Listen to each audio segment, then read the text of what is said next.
What's up, y'all? I'm your host, Taylor Onion. This is Hang Time. We are back this week with Dr. Elizabeth Tayler, an associate professor from Temple, whose work centers on organizational culture and well-being within the sport industry, specifically as it relates to sport employees and athletes. I am very excited to have you on today. Organizational culture where it meets sport is one of my favorite topics to discuss. So, Dr. Tayler, let's get some hang time. Welcome. Awesome. Thank you so much. Thank you for having me. Yes, we could have a whole podcast just about this one topic. So I'm excited to dive in. Absolutely. Well, let's start really with just what drew you to focus your research on those things, on organizational culture and sport. Yeah, absolutely. So a lot of it stemmed from personal experience. So whether I was thinking about my time as a student athlete and the experiences that I had that were maybe different than men athletes within our athletic department, and then largely when I started working as a graduate assistant volleyball coach, I noticed a lot of discrepancies in things like scheduling of gym time and how we were taking a bus 7 hours, and men's teams were flying and jerseys, right? And just the way that I perceived our coaches being treated versus other coaches. And so I remember doing a project my first year in graduate school where I talked to women who were working in sport, and that was the first time I think I was really critical of sport as a system and the way that it operated to kind of put men employees and men athletes kind of above women. And I started to, I think, ask a lot of questions around that topic, which has kind of stemmed into a lot of the work that I do today. Your comment about the jerseys and things like that, I can remember my own student athlete experience. It was socks for us. We were undefeated. I think we were like 20-0. The football guys had started off and had a good season, and they had these socks, the Nike socks with like the stripe up the back. And we were like, we have to, why don't we have these socks? We should have these socks. Which is such a silly thing, but it is, like, it's things as simple as that, where we had just plain white Nike socks, but the football guys had the special ones, and there were Yep. obviously several other pieces of gear and other advantages they had over us, but that's so funny, that just made me reflect back on that. It is something little, right? I have a very distinct memory of a warm up CD that we had that had a song with explicit lyrics in it that was probably 100% not appropriate, but we got in trouble for it. Had to change our warm-up CD. We, at the end of our season, toward the end of our season, went to a men's hockey game. They had the same song and continued to play it throughout their season. Recognizing we were also probably in the wrong, shouldn't have had those lyrics in our warm-up CD, but the way that we got in trouble for it and they were allowed to continue to use it. I was like, this doesn't seem right to me. Right, wait a minute. So, you touched on this a little bit, but tell me a little bit more about how culture within sport organizations can impact both employees and athletes. Yeah. So I think the first thing that I think is really important, and this is maybe an unpopular opinion, but I don't believe that employees can support athletes to the best of their ability if their basic needs as employees are not met. So if they are worried about how am I going to pay my rent or how am I going to, miss another family event for a game this weekend because my boss isn't letting me take a day off or something like that, I don't think that they can then give back to the organization in a way that allows them to best support student athletes. So I think it's a really kind of a cyclical, or maybe chicken or the egg type thing where we have to think about what are we pouring our resources into and how are we supporting both our athletes and our employees. And so thinking about things like what is the culture around where and how you work? Is there ability for flex time? If I have kids and they're sick, can I work from home? Or if I have to leave early for a doctor's appointment or a concert, is that acceptable?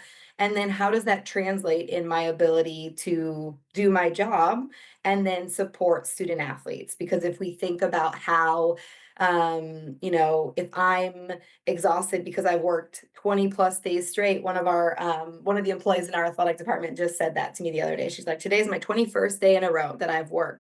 And she wasn't saying it as like a badge of honor or like that sort of thing, but just like an acknowledgement of like, I'm tired. Like I'm working so hard day after day, and I don't feel like I can do my job to the best of my ability. So then are we able to pour into our athletes like we know they need to be poured into? Are we able to um show up and support them not just on the field or on the court, but also as people, as humans, and engage with them about how our class is going, or have you found that internship for the summer? What are your all of those types of things, I think, are really impacted by the larger culture of the organization. I think in college athletics right now, what we're seeing is so many departments having to shave down, and we've seen it over the years, right? Like it starts with the typically in the academic spaces, in the student athlete development spaces. What is kind of the I feel like athletic departments think of it as fluff, like, where can we cut out what do we not need, right? Like, we have to have somebody who's gonna coach the athletes, we have to have somebody who's gonna strength train, but from a student athlete development, that's kind of a nice to have. Sometimes academics, obviously, you have to be eligible, but what are do we have too many tutors? Do we have a learning specialist? Like, where are the places we can trim out? I think we've continued to see those whether it's those employees or those resources cut and cut and cut, and it's gonna continue to happen because of the revenue sharing, this house settlement kind of era that we're in right now. What are your, I guess, thoughts on the implications of treating sport as business broadly?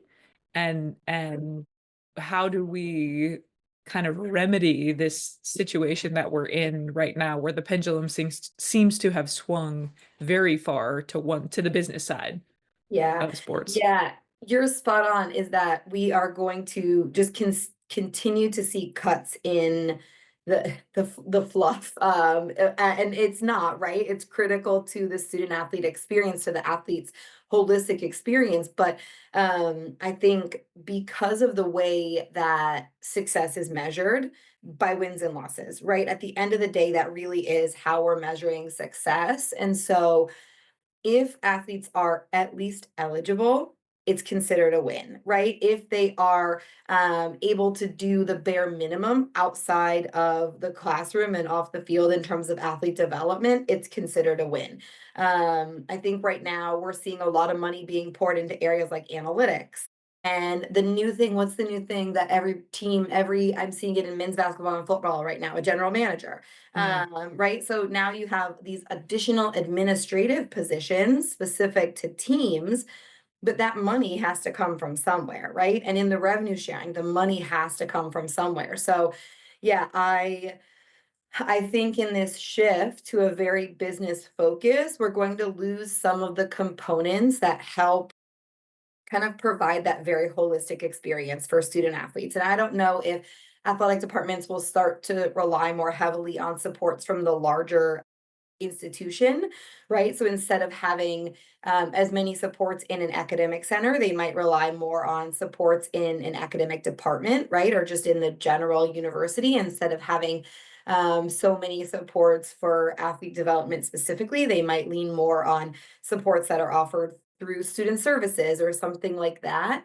But I think the supports that athletes need are different, right? Because if you think about how busy their schedules are, they might not be able to engage in a lot of the just general student body opportunities, whether it's an opportunity to see a tutor or an academic advisor or an opportunity to engage with a student organization, right? They might want to do those things, but because of their schedules, and now with conference realignment, we're not just driving down the road anymore. We're literally flying across the country for almost every Power Five and Group of Five conference in Division One. So I'm nervous, I think, for the future and what it looks like, especially if we think about athletes who play any sport besides football and men's basketball. That's where the resources have been poured and they continue to be poured into that area. But there are so many other sports and so many other athletes, and just a small percentage of everyone goes pro. So I think we're gonna lose out on a big piece of what supports athletes for their future outside of athletics. I think that as somebody who's kind of cut their teeth in student athlete development, that is my biggest concern. I obviously know my experience now. I'm getting to the point where my student athlete experience is a little bit dated, right? It's completely different from what's happening now. But I think about all the resources that I had at my fingertips and all the things I still struggled with in my transition out of sport. I think we're so focused, especially in the college space, on the business aspect right now and how can we grow and how can we recruit and what's the market value of an individual athlete and all these things, and we've strayed away from the person and kind of helping the person, as you know. So I want to shift gears and ask another question. So some of your work has focused on whether it's gender discrimination, homophobia in sport organizations. We see so much of that stuff obviously in college, but it's also pervasive in the pro space as well. When it comes to educating sport organizations, and I'm referring to that broadly, so not just college, not just pro, but when it comes to educating the organizations on these topics, or really on the importance of this stuff other than just business and trades and deals and all of those kinds of things, what have you seen that works in your research, and what do you think is falling short in that space? Yeah. Yeah, this is something that I tend to draw a lot of research ideas from like the general business literature. Just because business as a field is so much more advanced than sport management. And in reading some literature, more recent literature from business, they talk a lot about how business organizations, so we're thinking like Fortune 500 companies and that sort of thing, they're not seeing as much in terms of like blatant harassment, incivility, sexism, racism. They're seeing a lot more microaggressions. And as I'm reading that, I was like, man, I'm not sure that sport is at that same point, right? Like, can we even log on to social media without seeing some sort of like very blatant instance of sexism, homophobia, racism, transphobia, right? And so that's kind of where I draw a lot on this topic from, is just thinking about, is sport behind other industries? And it Mhm. seems like it is. And part of, I think, the issue is just the like at the most basic level, sport is masculine, right? And so we continue to prioritize whether it's men over women or masculine traits over feminine traits, which then positions certain individuals as above others, and then kind of impacts the way that people are treated within an organization, whether we're talking about athletes, whether we're talking about employees, fans, right across the board.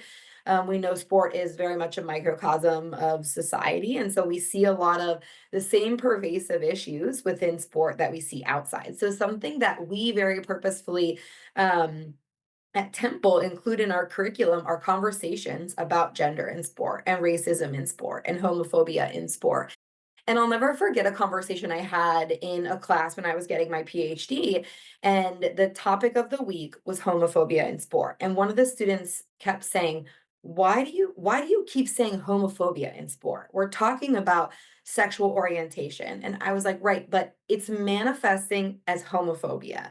And Mhm. so I want to call it what it is because language is really important, right? And so we're going to talk about racism, and yes, race in sport, we're going to talk about that. But what we're seeing is racism. We're going to talk about homophobia because that's what's happening. And so we have these very purposeful conversations, whether it's in our class that is a sociology class, or whether it's in our college sport class, or whether it's in our capstone class where we prepare our students to go out for a full time 40-hour a week, 12 credit internship. And we go through scenarios of, here's what sexual harassment looks like. Here's what you do if you encounter it. Here's what you do if you're a bystander of it, right? And so we try to have these very purposeful conversations because we recognize that change starts immediately, right? You can start making those changes immediately upon entering the organization. And so understanding what sexism or sexual harassment or homophobia or racism looks like, and the language to use, whether it's happening to you or you see it happening to someone else, we think that's really important. And so we try to have those very purposeful conversations with our students to say, Now you have the tools in your tool belt to go out and do analytics, advanced analytics, or sport media, or whatever it is that you're doing, but you also have these soft, quote unquote, soft skills to kind of navigate these conversations. And so I think for larger organizations, it's being open to these conversations and kind of understanding, okay, do you have the systems in place? In a recent publication that I have, we talked to 21 women who worked in some area of the professional sport industry, and all of them had experienced some type of sexism or sexual harassment. And a very common theme was that there were no reporting channels, or the person who they were supposed to report to was the person who was harassing them. So if there are no proper channels for reporting, or the person you're supposed to report to is your harasser, you're kind of at an impasse of, do I just put up with this? And that's kind of the culture that so many of them were operating in, is I want to be here. I love working in sport. I love my job. I'm so passionate, but every day I experience this. I mean, some microaggressions, but also very, very blatant and hostile sexism and sexual harassment. So I think it's being open to conversations, and then also being willing to make changes, put proper protocols and procedures in place to support all of your employees. I'm curious to know from your perspective, because it is about obviously having the channels in place for reporting and being feeling safe enough, feeling empowered to take advantage and use those channels. There also has to be, from my perspective, there also has to be education on the side of the harasser, because I think so much, and we've made some progress in this space, right? Like there's been several things in the last few years. I think Me Too kicked this off, and so many other things where it's like, hey, this like locker room talk, not great, or whatever it is. But how do you? What are your thoughts on education from that other side to explain, I guess, things in a way that like, hey, this isn't okay. Hey, it's making people uncomfortable when you talk this way, and that it's not just brushed off as, oh, it was a joke. Come on, get over it. Because I think that's so much of um it feels like there's two very different sides. Like it's a polarizing thing, as so many things in our world are right now. But I think in particular, when it comes to harassment, whether it's blatant or whether it is a microaggression, there is kind of this underlying, oh, I can always just, whether I was serious or not, I can always just say, ah, come on, it was a joke, get over it, right? So how do you, what are your thoughts, I guess, on education the other way around? Yeah, absolutely. It's critical, and part of the reason why it's critical is because it not only makes the harasser face what they've done and kind of understand why it's problematic, but it also shows the other employees that you're taking these instances very seriously. And so education and consequences with it. And so I'm not saying that you should immediately be fired, but I am saying that there should be some sort of reprimand on someone who is engaging. And honestly, that's really what we were finding, is it was a continuous thing. It wasn't a one-time thing. Then Mhm. that's what we know about harassment. It's so often a continuous, reoccurring thing, whether it's one victim, multiple victims. And so the education is key. And I don't know if we know what works. I think we know what doesn't work, right? I don't Right. know about what y'all have, but we just had to go through a harassment training at Temple. They created a new harassment training, and we went through it, and it was very much like a like point and click. Listen to this video, and then they give you scenarios, and they say, "Is this harassment?" But the examples are so blatant, right? And it's like, in the real world, it doesn't always manifest itself in this way of like someone committed sexual assault. Is this or is this not sexual harassment, right? It's in so many ways. There is benevolent sexism, there's microaggressions, there's all these like, I can't put my finger on what it is, but it just doesn't feel right type instances. So Mhm. education is key, and unfortunately, I don't know that we have a model of what really works. We maybe more so know this kind of like passive, having it on in the background, clicking through the training isn't actually effective. That's what I just was gonna say is there's a baseline of the have it on in the background, passive and click through things that it's like, "Oh, I didn't think about this before," but more likely than not, you're watching that video or clicking through that training while you're answering emails or doing something else. Yep. So, I think the back to our conversation earlier of cutting the fluff, this is similar in a way that it's like, well, we don't have time to really get into these conversations, and they're uncomfortable, right, to have in person. And so let's do the passive video, the click through, and then we've checked our box. We've covered ourselves from an organizational standpoint, but it's just an interesting, I guess, comparison that I'm drawing between those 2 things. But I wanna this is a good kinda segue because I wanna shift into more of kind of the realities of working in sports. We talked a little bit about, burnout that can happen and Yeah. balance when you're working 21 days in a row as that employee that you talked to was. So another aspect of your work obviously focuses really heavily, in this space on work-family balance, work addiction in the sport industry. What have been some of your key findings on those things? Yeah. So I think one of the main things, and this is something I think we knew before COVID, but it has been so blatantly apparent post-COVID, is that the sport industry is really unwilling to change. Mm, So COVID hits and we have these mandated work from home policies, and the sport industry basically panicked because they had no idea what to do. They had no structures in place to support employees in a work from home manner. And so I collected some data with a colleague, Matt Hummel at Cincinnati in November 2019. Just happenstance. We had a planned data collection in November 2019 and COVID hits and we were like, oh my gosh, we need to do some sort of follow-up because this is just like really ideal timing. And so we sent out a survey during COVID, so summer 2020, and so much of what the employees told us was, we can barely have meetings because we don't have the appropriate equipment, right? We don't either it's we don't have headsets or not everybody gets a laptop when they work in an athletics department or for a sport organization or um we're not even abiding by these work from home mandates. We're still going into work, or I can't actually do my job from home because I'm an athletic trainer or I'm in facilities or that sort of thing. So, during COVID, I think it was a really big learning curve for athletic departments and sport organizations more broadly to figure out how do we work from home. But now in a post-COVID world, my perception and talking to a lot of folks in the sport industry is you're back in the office 5, 6, 7 days a week. There is no opportunity to work from home. There's no flex time. There isn't really that support to work in a way that provides any sort of accommodations to employees. And so from my perspective, that's the biggest downfall of the entire industry is just their unwillingness to change because employees are changing. And so I think, we're kind of in this like mid employee range now, right? As millennials, where like we were taught that we had to grind.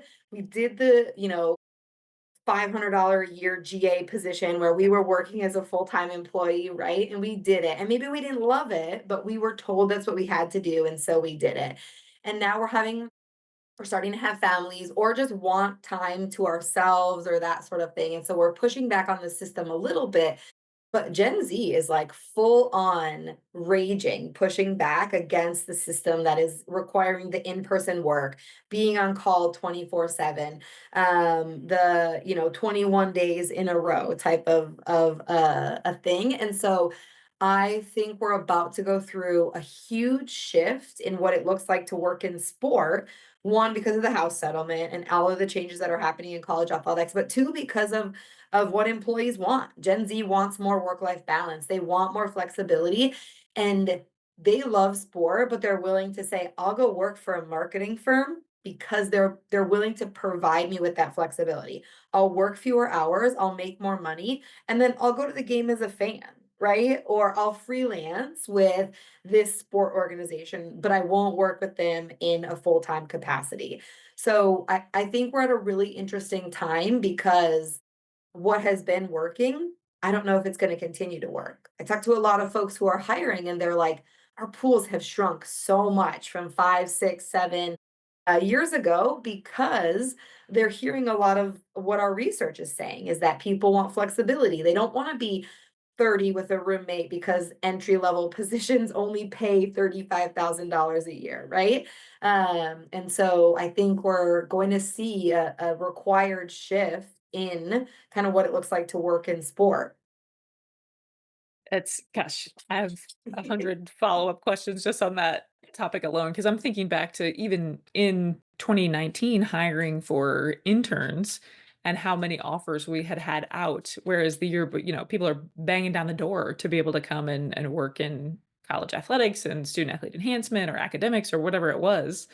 And just that dip, which has now become it's kind of leaked into the full-time roles as well, at least in college athletics. I don't know that I've seen that trend in the pro space as much. It seems like if there is a willingness, I guess, on Gen Z and kind of this younger generation to grind it out a little bit, it does seem to be more in the pro space than in the college space, which was not the case, as you said, 5, 6, 7 years ago. So why do you think, aside from the industry's unwillingness to change, why do you think that burnout and disengagement are so common in sport roles?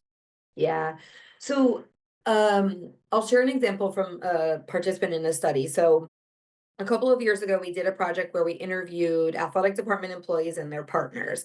And I was talking to a participant who was an assistant AD of marketing. And he was talking about kind of this shift in his perspective as an employee and also as a leader.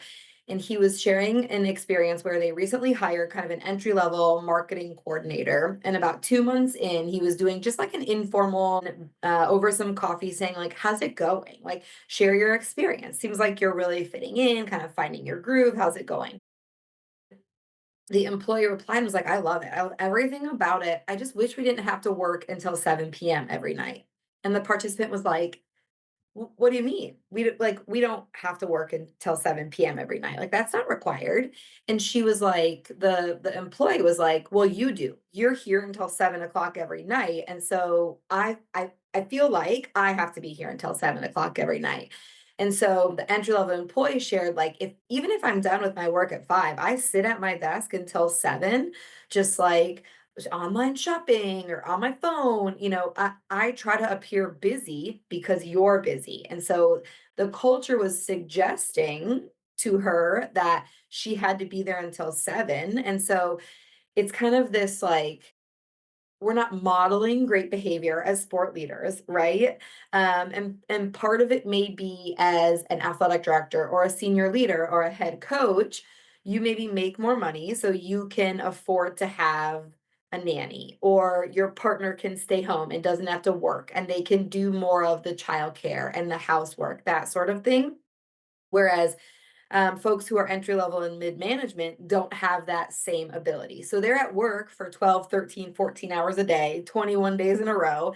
And then they go home and they have to do everything outside of work. And maybe that looks like childcare or cleaning a house or care for elderly parents. Or maybe they are single and want to hang out with their friends, but they're feeling like they can't do that because they're working until 8 or 9 o'clock every night. So I think the what we consider like typical work family conflict, that's not what everyone experiences, but everyone does experience that, like, want to do something outside of work. They want to ride their Peloton, they want to go on vacation, they want to, whatever it is. It looks different for everyone. But when the culture is suggesting you have to be here till 7 o'clock every night, it poses a challenge for kind of that opportunity to engage in work outside of or activities outside of work. The idea that culture can suggest, because when we have conversations about culture, particularly in team environments, we're talking about how do we build a good culture, right? How do we build something that people want to be a part of, that, the culture encourages us to work our hardest and be the best that we could be as a team and whatever it is. But so the idea that culture can also suggest, things that are not great, which is it's, like, subtle, right? It's not obviously, there are things in culture that can suggest really terrible things or promote people to do really terrible things, but the just that slight suggestion. That word is such an interesting use of that word in that space, to me, to suggest that you should be there till 7 o'clock just because someone else is. Yeah. Yeah, and so that is, I think, one of the main things that when someone will ask me, like, "What can I do?" I'll say, "Well, if you wanna send emails at night, couldn't you do that from home? Do you have to do that in the office?" I'm not saying you can't go home and do more work, right? I do that all the time, put the kids to bed and then hop on the computer and finish grading or something like that. But do you have to do it in the office? Because I feel that pressure too. If my boss is constantly in the office, I feel like I have to be in the office, right? And it's much different as a faculty member. You can walk through the halls of our building and not see a single soul on a Friday, not even a Friday afternoon, a Friday morning, right? Yeah.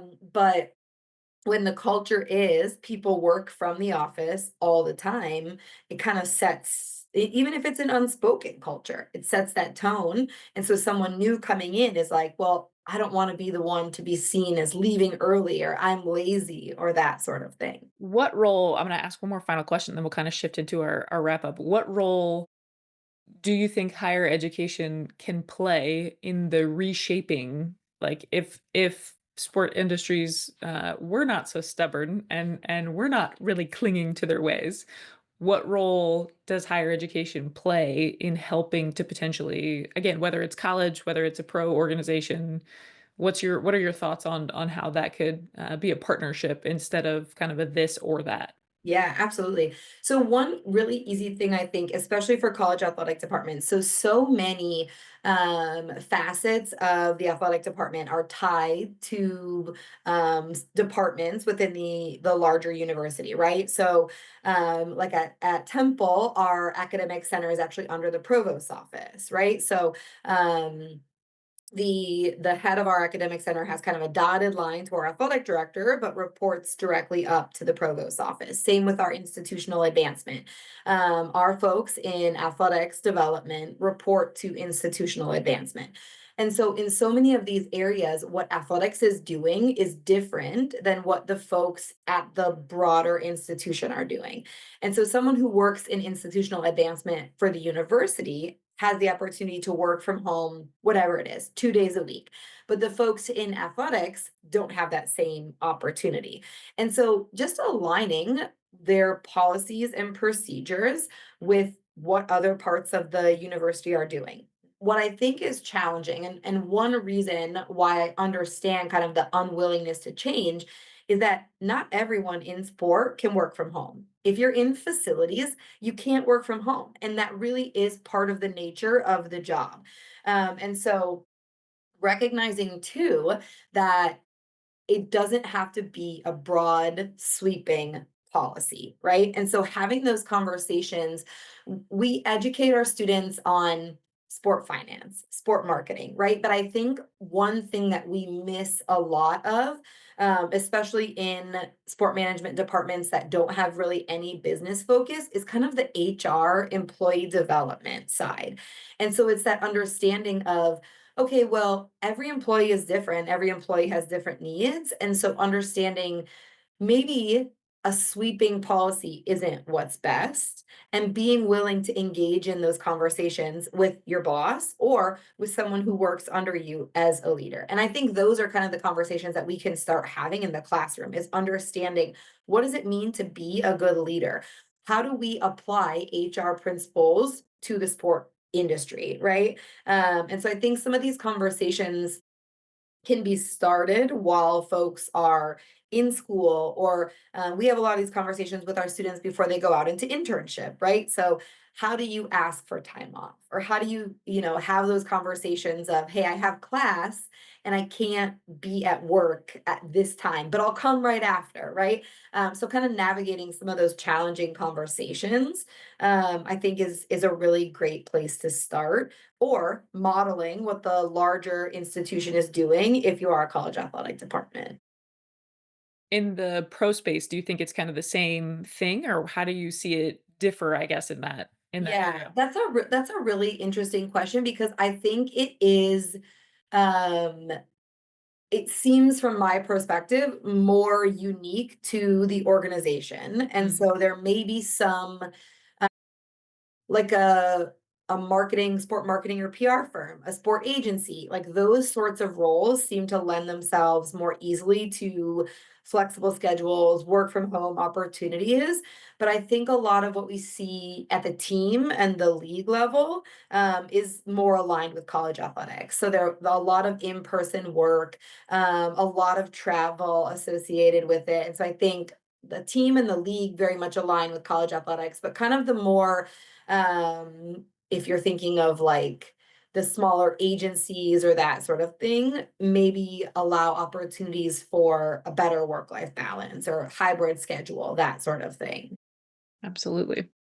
Okay, any final thoughts on the future of organizational well-being in sports Yeah, before we I shift guess my gears? hope is that we can continue to learn from other industries. Mm, We know that opportunities to work remotely increase employee satisfaction and they increase productivity.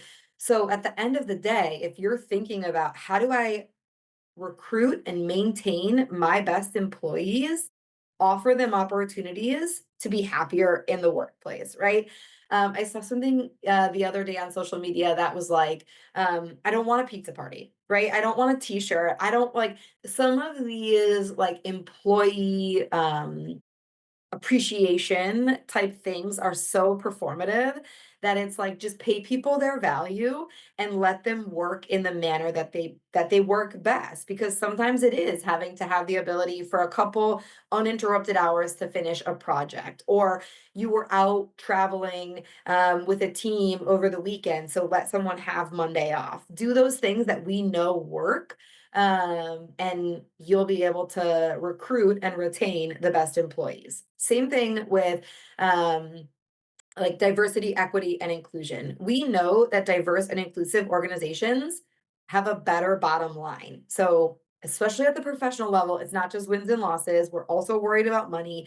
If we want more money, if we want a better culture, we have to be diverse and we have to be inclusive. That's just what the research shows. And so, really leaning into what we know, and creating positive organizational cultures. I think the perfect example of that working outside of sport is Costco right now, where they doubled down on their Yes. DEI policies and their inclusive, workspaces and how they're bringing in products and all these different things, and they've seen an uptick in foot traffic every single week basically since they've done that. So it's just a great case study for what you just said. Yeah, and seeing other organizations that aren't doing it are finding the opposite, right? Yep, And so it is, I mean, there's so much that we can draw from outside the sport industry and apply it to our organizations in that same way. absolutely. Okay, if you could get some hang time with any woman in sports, who would it be and why? Yeah.